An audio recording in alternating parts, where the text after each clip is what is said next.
Welcome to Your Math Explained, where we make math simple and clear. My name's Angela. In our introduction to geometric series, we learned how to use the summation formula to quickly add up numbers that grow exponentially. But on advanced exams like AP Calculus or IB Math Higher Level, just knowing how to punch numbers into a formula isn't enough to secure a top score. Examiners want to know if you can handle the underlying structure. Today, we're going to formally prove the finite geometric series formula from scratch using an elegant algebraic shift trick. Then, we're going to dive into intermediate challenges that will put your algebra skills to the test. Now, before we jump in, if you haven't subscribed to the channel yet, make sure you do that first so you don't miss out on new weekly content. We know that S sub n is equal to the sum of the first n terms in a geometric series. So that means this is going to be equal to u sub 1 plus u sub 1 times r plus u sub 1 times r squared plus ... all the way until u sub 1 times r to the power of n minus 1. Now the trick here is what happens if we multiply this equation by r? Then the left side is going to be r times s sub n, and then the right side we're going to get u sub 1 times r, and then the second term is going to be u sub 1 times r squared plus ... until the second last term, which is u sub 1 times r to the power of n minus 1, and then our last term is u sub 1 times r to the power of n. So now I have intentionally written it this way where the terms are shifted to the right a little bit. And this way you can see that I have lined up the identical terms.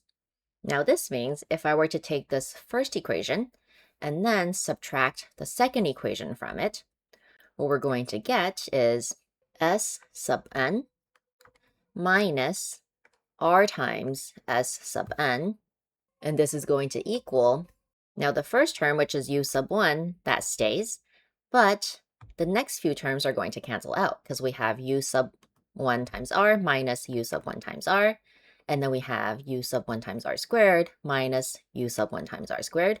And in fact, all of them are going to cancel out until this last term, which is u sub 1 times r to the power of n minus 1, which means we're left with just this extra term on the bottom.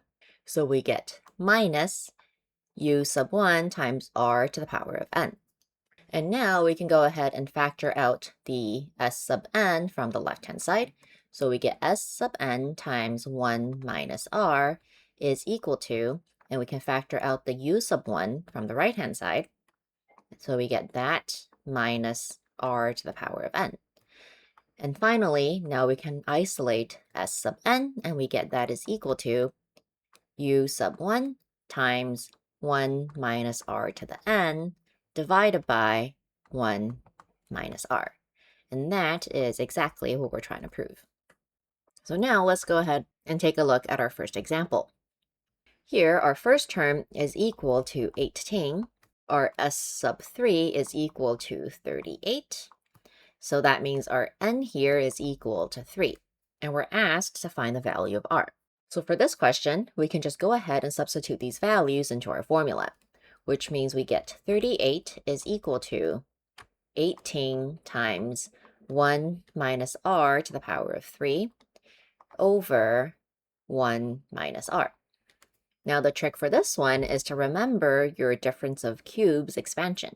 So 1 minus r cubed is equal to 1 minus r times 1 plus r squared. So therefore, we can rewrite our numerator into 18 times 1 minus r times 1 plus r squared.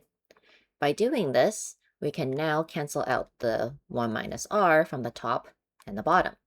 So therefore, we get 38 is equal to 18 plus 18r plus 18r squared. Moving all the terms over to one side and reducing is going to give us 0 is equal to 9r squared plus 9r minus 10. And this can be factored into 3r minus 2 times 3r plus 5, which means we have two possible values for r.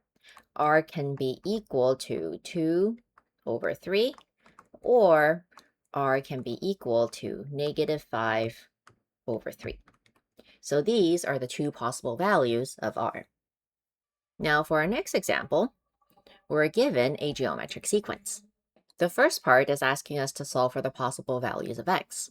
So if the sequence here is geometric, that means consecutive terms here must have a common ratio r. So that means if we take our second term, which is 2x, and we divide it by our first term, which is 4 minus x, that must be equal to the third term, which is 3x plus 2, divided by the second term, which is 2x. And this is equal to the common ratio r. So now we would just cross multiply, and we get 4x squared is equal to negative 3x squared plus 10x plus 8. Moving everything over to one side gives us 0 is equal to 7x squared minus 10x minus 8. And this factors into 7x plus 4 and x minus 2. So therefore, the possible values of x are going to be x is equal to -4 over 7, or x is equal to 2. Now, part B here says that given the series converges, determine the values of s sub 6 and s sub infinity. So the first part here is very important, the given that the series converges. Recall that an infinite geometric series is convergent only if the absolute value of r is less than 1. So here we have two possible values for x's. The first thing we need to check is what is the r value for each x. So now if x is equal to 2, then r is going to be equal to 2x over 4 minus x, so that's going to be 4 over 2, which is equal to 2. Now this is not less than 1, which means if x is equal to 2, then the series is going to be divergent. Now let's go ahead and check our other value for x. So if x is equal to -4 over 7, then r is going to be equal to -8 over 7 over 32 over 7, which is equal to -8 over 32, so that's -1 over 4. So this here is going to give us a convergent series. So therefore, we get u sub 1 is equal to 32 over 7. Our common ratio here is -1 over 4. So that means s sub 6 is going to be equal to the first term, which is 32 over 7, times 1 minus the common ratio, which is -1 over 4 to the power of 6 over 1 minus -1 over 4. And this is equal to 32 over 7 times 4095 over 4096 over 5 over 4. And if you were to simplify this, you would end up with a final answer of 117 over 32. Now the second part of this question is asking us to find s sub infinity. So that means s sub infinity is equal to the first term, which is 32 over 7 over 1 minus r. So that's 1 minus -1 over 4. So we get this is equal to 32 over 7 over 5 over 4. So that's the same as multiplying by 4 over 5. And this is equal to 128 over 35. And now for our last example, we're given that we have a geometric series. We know that s sub 2 is equal to 10 and s sub 4 is equal to 40. We're asked to find the value of r. Now if s sub 2 is equal to 10, then that means we have 10 is equal to u sub 1 times 1 minus r to the power of 2 over 1 minus r. And if s sub 4 is equal to 40, then that means we have 40 is equal to u sub 1 times 1 minus r to the power of 4 over 1 minus r. So let's call this our first equation, and let's call this one our second equation. And now we're going to take our second equation, and we're going to divide it by the first equation. And if we do that, we get the left side is going to be 40 divided by 10. And then the right-hand side, we're going to get u sub 1 times 1 minus r to the 4th over 1 minus r divided by u sub 1 times 1 minus r squared over 1 minus r. Now, the good thing about this is we can see that the u sub 1 will cancel, and then the 1 minus r will also cancel. So that means we're left with 4 is equal to 1 minus r to the power of 4 over 1 minus r to the power of 2.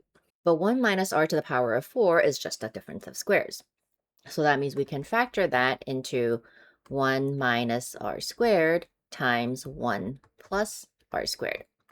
And our denominator here is 1 minus r squared. And now we can go ahead and cancel out the 1 minus r squared from the top and the bottom, which means we end up with 4 is equal to 1 plus r squared. And isolating r squared is going to give us this is equal to 3, which means we have two possible values for r. So r is equal to positive root 3, or r is equal to negative root 3. And now let's do a quick recap of what we covered in this video. We went over the proof for the geometric series formula, and it relied on a cancellation shift. When we subtracted r times s sub n from s sub n, all the intermediary terms canceled out, and we were left with just the first and the last term. We went over a couple examples with simplifying higher degrees, and we saw how the difference of cube and the difference of square formula helped us simplify the expression. And lastly, whenever an exam question blends algebraic quadratics with infinite geometric series, you must plug your potential x value back into the common ratio template. And this is to check to make sure that the condition of absolute value of r is less than 1 is satisfied. Any x value that violates this condition must be rejected before you can start calculating your final sums. And now it is your turn to give this a try. Can you find the solution to the problem on the screen here? Make sure to leave your answer in the comments below and let us know what other sequences and series topics you'd like to see in the future. That's it for this video. If you found it helpful, remember to hit that like and subscribe. And if there's a topic you'd like us to cover, make sure to drop it in the comments.